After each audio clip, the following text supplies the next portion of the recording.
नबी करीम सल्लल्लाहु अलैहि वसल्लम ने फरमाया, मुझे बच्चों की 5 आदतें बहुत पसंद हैं। ये वो आदतें हैं जिनमें जिंदगी के सबसे बड़े सबक छुपे हैं। पहली आदत, बच्चे जब कुछ मांगते हैं तो रोते हैं, जिद करते हैं और आखिरकार अपनी बात मनवा लेते हैं। ये हमें सिखाता है कि अल्लाह से मांगो आंसुओं के साथ, आजिज़ी के साथ, क्योंकि रब कभी खाली हाथ नहीं लौटाता। दूसरी आदत, वो मिट्टी से खेलते हैं, गोया हमें बताते हैं कि गुरूर, दौलत और ताकत सब आखिरकार इसी मिट्टी में मिल जाना है।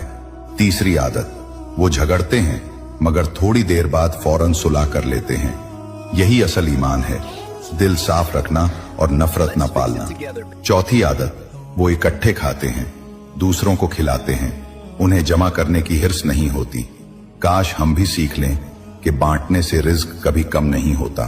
पांचवी आदत, वो मिट्टी के घर बनाते हैं और फिर खुद ही गिरा देते हैं, जैसे हमें याद दिला रहे हों कि ये दुनिया फानी है, सब कुछ मिट जाना है।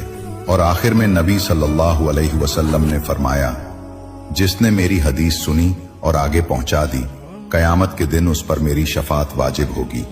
सुभान अल्लाह। इस हदीस को जरूर आगे पहुंचाएं।